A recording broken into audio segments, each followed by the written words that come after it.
Welcome to Mystic Musings. I am your host, Cindy Van Arnhem, possibilitarian, master numerologist, and someone that really truly believes that it is in the reflection that we learn the most.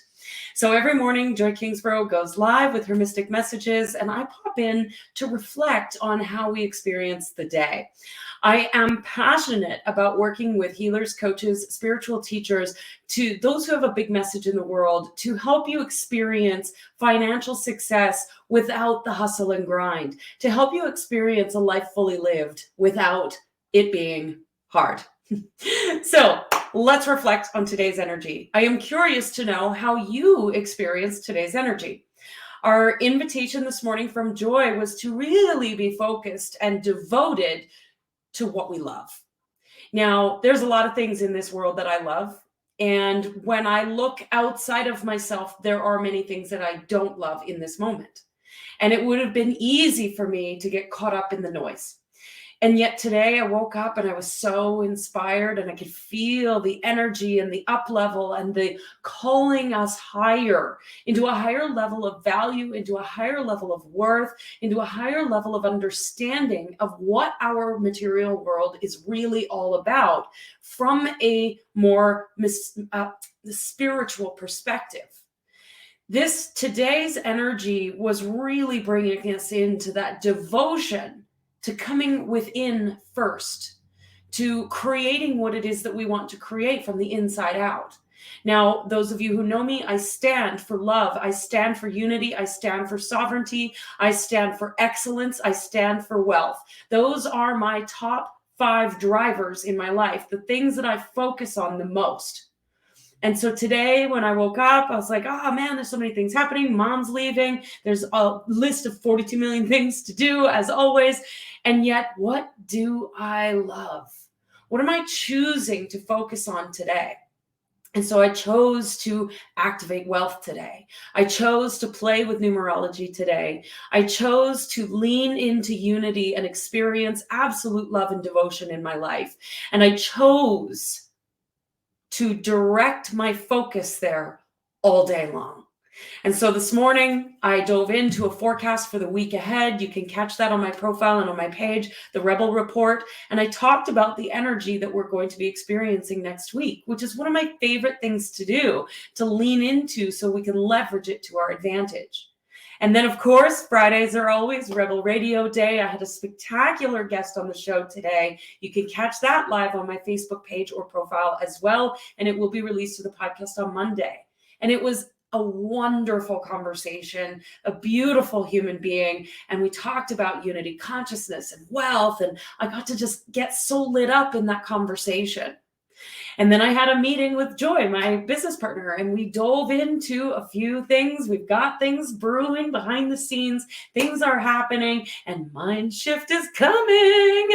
And I was so lit up, even after 2 hours of focusing on that conversation and taking notes and strategy and all the things that need to occur. Even at the end of that, it was noon, 12:30 at that point, and I was still lit up. The wealth, the love, the unity, the excellence, the sovereignty was activated in my body. And then I had a meeting at the bank, and then I got to go for a drive, and I got to experience all of these things in my material world as a result of focusing on them within myself first. It's not that I want to experience wealth, and so I go out in the world looking for it. Or I want to experience sovereignty, and so I go out into the world looking for it. I want to experience sovereignty, wealth, and excellence. I find it here first. I find it in my body first. What does it feel like to be sovereign? Oh, yeah. What does it feel like to be wealthy? What does it feel like to be excellent?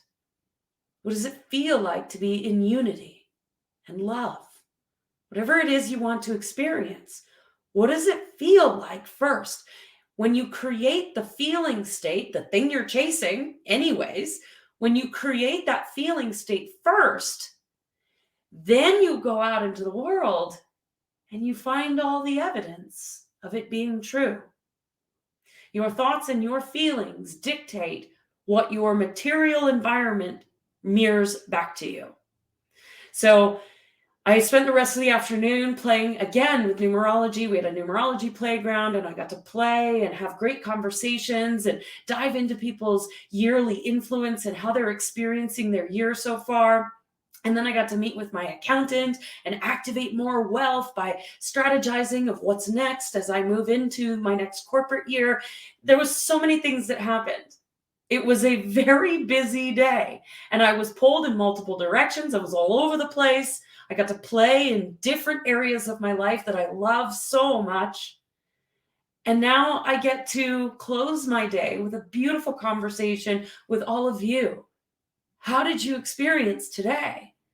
It could have been very easy to get lost in the turmoil and the noise and what's happening in the world and, oh my God, and all this stuff. But it's also very easy to slow down for a moment and ask yourself, what are you focused on? Focus is one of the number one success tools that we have available to us. But it's not focus on just get the shit done. Trust me, I've tried that. 80% of your focus needs to be on who you are, what you want, and why you want it. That feeling state is everything. And 20% is action. And so even though I had a busy day and I was pulled here and pulled there and I had to do this and I had to do that and I had to do this and it was busy and I felt like I was one step behind all day long, I end my day in bliss, in love, feeling wealthy, feeling sovereign, seeing evidence of that all around me, and so, so grateful for this work. 2 years ago, I would not be having this same conversation. A year ago, I probably would not be having this same conversation. But today, I embody it and I know this to be true. And you can embody this too. It's not easy, but it is very, very simple. And it is the most life-changing, transformational, profound thing that you could ever do for yourself. Is to understand this basic principle. You are not at the whim of what is happening out there. Ever. Ever. Your superpower as a human being is the ability to choose your thoughts and your emotions and allowing your actions to be dictated by that. Not allowing your actions to be dictated by the shoulds and the oughtas and the expectations and all of the noise and so-and-so said I need to do this and so-and-so said I need to do that. At what point did you decide to give your power away to them? You are the only one who decides what your life experience will be. So you get to decide. Are you going to call yourself higher? Are you going to dedicate and devote yourself to what you love and stand in your truth and integrity? Or are you going to continue to hope that someone's going to come along like a knight in shining armor and rescue you? That's not going to happen. No one is going to rescue you. And if someone comes along and they quote unquote rescue you and you feel better in the moment, believe me, that lesson is coming back around. We are being called higher. Go higher. I hope you had an incredible, beautiful day. Despite the momentum and the speed of today, I hope that you took a step back, took a breath, and remembered your own power. And if you did not, that's okay. There is no judgment. We always get another chance. And you still have time to step into it now. If you don't believe you have your own power, borrow my belief in you. Because I love you. I believe in you. And I see your power. Have a beautiful day. Have a beautiful weekend. And I will see you on Monday. Bye for now.